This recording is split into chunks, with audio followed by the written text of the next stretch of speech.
everyone, welcome back to Krishna Chalk Talk. This is Payal.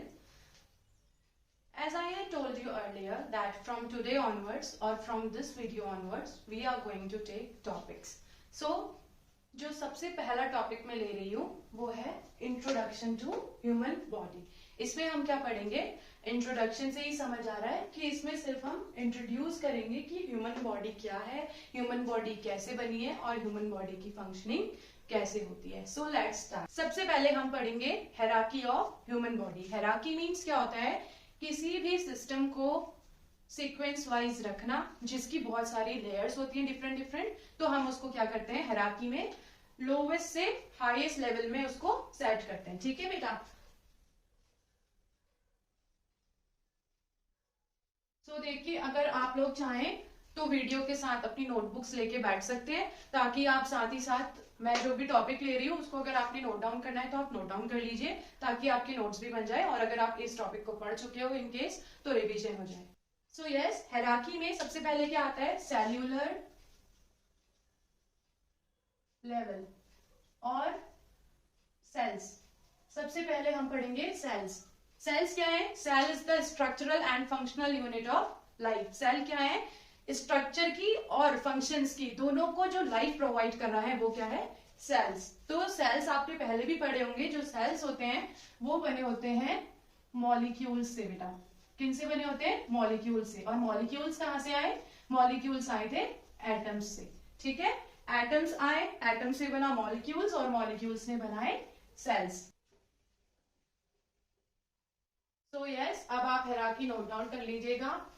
देखिए, सबसे पहले atoms आए, एटम्स ने बनाए मॉलिक्यूल्स और मॉलिक्यूल्स ने बनाए सेल्स.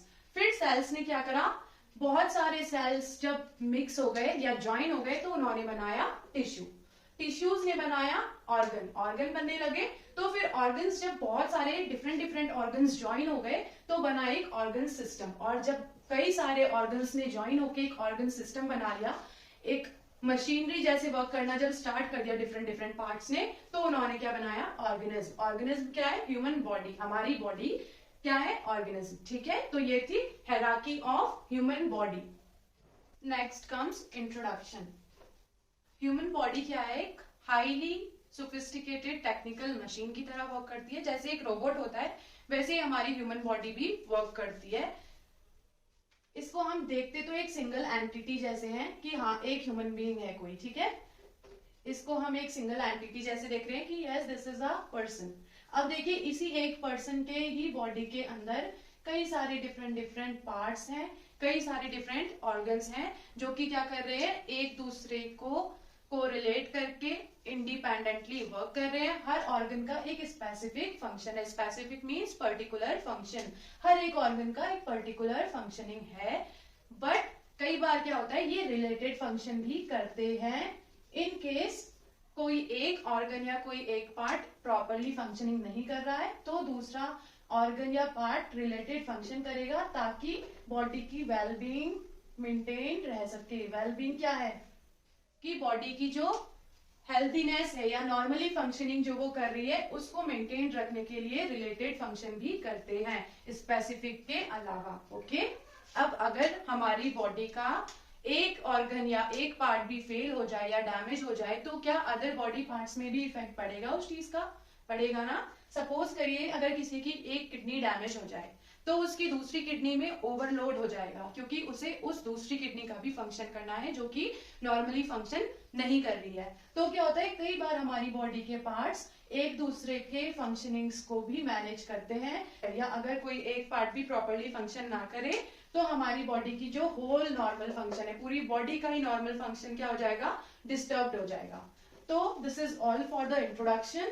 जब भी कभी हम ह्यूमन बॉडी के बारे में स्टडी करते हैं तो दो टर्मिनोलॉजीज बहुत कॉमनली यूज होती हैं जो कि हैं एनाटॉमी एंड फिजियोलॉजी.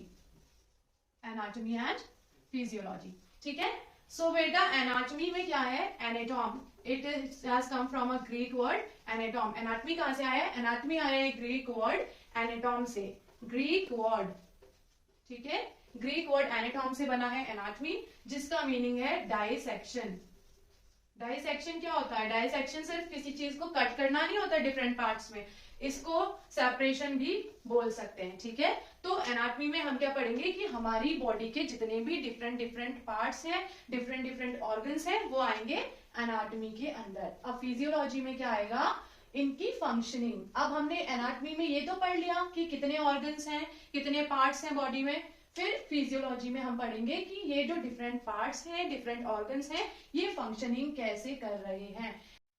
अब देखिए एनाटॉमी की डेफिनेशन क्या आएगी, study of structure of body and other body parts. यहाँ पे एनाटॉमी में हमने क्या करा, स्टडी करा बॉडी के स्ट्रक्चर को, कि उसका जो आउटर शेप है बॉडी का वो कैसा है और बॉडी के अदर पार्ट्स कैसे हैं, ठीक है। अब फिजियोलॉजी में हम क्या स्टडी करेंगे, study of functioning of body structure and other body parts या ऑर्गन्स। अब देखिए एनाटॉमी एंड फिजियोलॉजी दो ऐसे वर्ड्स हैं जो बहुत ही डिसिप्लिनली वर्क करते हैं और इनको मोस्टली दोनों को हम साथ में ही यूज करते हैं। एनाटॉमी एंड फिजियोलॉजी के अलावा दो टर्मिनोलॉजीज और आती हैं जो मोस्ट कॉमनली यूज तो नहीं होती है, but at least you should know. So first word is pathology.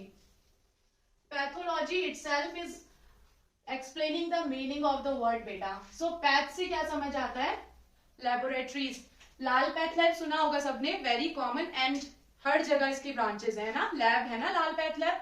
तो पैथ लैब्स में क्या होता है, टेस्ट होते हैं। पैथोलॉजी में हम क्या स्टडी कर रहे हैं, ऐसी एबनॉर्मेलिटीज को या फिर उन एबनॉर्मेलिटीज का हमारी बॉडी में जो इफेक्ट हो रहा है, जो हमारी बॉडी में इलनेस कॉज कर रही है, उन एबनॉर्मेलिटीज की स्टडी को हम बोलते हैं pathology. Study of abnormalities, okay, या फिर the effect they are causing to wellbeing. Next word जो आपका है बेटा वो है मॉर्फोलॉजी। अब देखिए मॉर्फोलॉजी में क्या होता है, इसमें हम स्टडी करते हैं शेप, साइज एंड स्ट्रक्चर को। शेप, साइज एंड स्ट्रक्चर किसका, एनिमल्स का एंड प्लांट्स का, एनिमल्स एंड प्लांट्स। बट यहाँ पे मॉर्फोलॉजी कहाँ यूज होगा, क्योंकि मॉर्फोलॉजी में माइक्रो ऑर्गेनिजम्स की भी स्टडी होती है। माइक्रो ऑर्गेनिजम्स क्या होते हैं बेटा, वेरी टिनी ऑर्गेनिजम्स, इतने छोटे ऑर्गेनिजम्स, इतने टिनी ऑर्गेनिजम्स जिन्हें हम नेक्ड आइज से नहीं देख सकते। नेक्ड आइज क्या है, जिनको हम विदाउट माइक्रोस्कोप नहीं देख सकते। अब जैसे हमारे हैंड्स को ही एग्जाम्पल के लिए ले लीजिए, अभी हमारे हैंड में ही प्रेजेंटली इतने सारे स्मॉल बैक्टीरियाज होंगे जिनको हम ऐसे नॉर्मली नहीं देख सकते, बट अगर हमारे हैंड को माइक्रोस्कोप के अंदर रखा जाए तो कई सारे बैक्टीरियाज फाइंड होंगे इसमें। ये चारों टर्मिनोलॉजी समझ आई। एनाटॉमी में हमने क्या पढ़ा, स्ट्रक्चर पढ़ा बॉडी का और उसके अदर बॉडी पार्ट्स पढ़े। देन फिजियोलॉजी में हमने क्या पढ़ा कि जो हमारे बॉडी का स्ट्रक्चर है या बॉडी पार्ट्स हैं वो वर्क कैसे करते हैं। देन आया हमारा पैथोलॉजी में हमने क्या स्टडी करा, जो भी एबनॉर्मेलिटीज हैं या फिर इन एबनॉर्मेलिटीज का हमारी बॉडी में या हमारी बॉडी की वेलबींग पे क्या इफेक्ट पड़ रहा है। Okay, so next is morphology में हमने क्या स्टडी किया बेटा, study of shape, size and structure किसका, एनिमल्स का एंड प्लांट्स का। इसके अलावा माइक्रो ऑर्गेनिजम्स की भी स्टडी इसमें होती है। माइक्रो ऑर्गेनिजम्स क्या होते हैं, बहुत टिनी ऑर्गेनिजम्स जिन्हें हम नेक्ड आइज से नहीं देख सकते। सो यस, अब हम देखेंगे कि हमारी बॉडी में सिस्टम्स कितने हैं। टोटल बेटा 10 सिस्टम्स हैं। नर्सिंग वाले स्टूडेंट्स के लिए 10 सिस्टम्स ही रहेंगे, बट जो बायोलॉजी वाले स्टूडेंट्स हैं 11-12 उनके 9 है बेटा, क्योंकि आपके सिलेबस में एक सिस्टम दैट इज इंटीग्यूमेट्री सिस्टम जो कि स्किन से रिलेटेड है वो आपके सिलेबस में नहीं है। बाकी सारे जितने भी सिस्टम्स हैं वो आपके सिलेबस में भी है, ठीक है। तो सबसे पहला हम देखते हैं इंटीग्यूमेट्री सिस्टम। अब देखिए बेटा, मैं इन जो जितने भी आपके सिस्टम्स हैं उनको बस इंट्रोड्यूस करवा रही हूँ। इंट्रोड्यूस मीन्स बस आपको बता रही हूँ कि कितने सिस्टम्स हैं। अभी हम इनको पढ़ नहीं रहे, इन्हें हम कब पढ़ेंगे, नेक्स्ट वीडियो से सिस्टम्स को हम एक एक करके सिंगल पढ़ेंगे, क्योंकि सिस्टम्स के अंदर भी कई सारी डिटेलिंग्स हैं। Okay, so this is only the introduction to systems. First was integumentary system. Integumentary system is related to skin, and skin is the largest organ of our body, क्योंकि our whole body is covered by skin. So yes, second one is respiratory system. Respiratory system में क्या आएगा बेटा, Respiratory system is related to respiration. Respiration says inhaling oxygen and exhaling carbon dioxide. Also it will include all the organs which are necessary for respiration. respiration के लिए जो जो organs necessary हैं वो सारे respiratory system में आएंगे, जैसे nose, pharynx, lungs, ये सब. ठीक है. Third system musculoskeletal system. Musculoskeletal से क्या समझ आ रहा है? Muscles and bones. ठीक है. मस्क्यूलोस्केलेटल कवर करेगा आपके जितने भी मसल्स हैं और जितनी भी बोन्स हैं उन्हें कवर करेगा musculoskeletal system. Then the fourth system is nervous system. Nervous system के अंदर क्या आएगा? ब्रेन, ब्रेन की फंक्शनिंग एंड स्पाइनल कॉर्ड की फंक्शनिंग भी नर्वस सिस्टम के अंदर आएगी.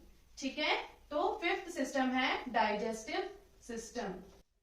डाइजेस्टिव सिस्टम में आएगा आपका डाइजेशन का process, break down of food से लेकर इनटेक ऑफ फूड हमारी बॉडी में गया, बॉडी में जितनी भी उसने जिस प्लेस में गया है, स्टमक, लिवर, पैंक्रियाज, जिसके भी थ्रू जाकर हमारी बॉडी से आउट हुआ, वो सारा आएगा डाइजेस्टिव सिस्टम में. Excretory system is related to excretion of liquid या फ्लूइड. ये रिलेटेड होगा किडनीज से. ठीक है. हमारी बॉडी क्या कर रही है? जितना भी उस हमारी बॉडी के लिए रिक्वायर्ड फ्लूइड है, रिक्वायर्ड अमाउंट में, उसको हमारी बॉडी यूटिलाइज कर रही है और जो वेस्ट वाटर या वेस्ट फ्लूइड है उसको हमारी बॉडी से रिमूव कर रही है, वो आएगा एक्सक्रीटरी सिस्टम के अंदर. Cardiovascular system. और आप ये मत सोचिएगा कि हमने ये सिस्टम्स को सीक्वेंस वाइज पढ़ा है.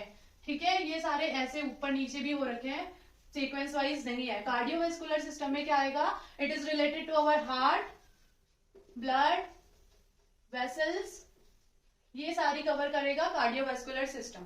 Then is reproductive system. Reproductive system में हम पढ़ेंगे रिप्रोडक्शन की प्रोसेस मेल्स एंड फीमेल्स दोनों में, जो भी उनकी बॉडी में चेंजेस आते हैं विद टाइम, उनकी साइज में, शेप्स में जो भी चेंजेस आ रहे हैं वो सारे किस में आएंगे? रिप्रोडक्टिव सिस्टम में. देन बेटा नाइन्थ है आपका एंडोक्राइन सिस्टम.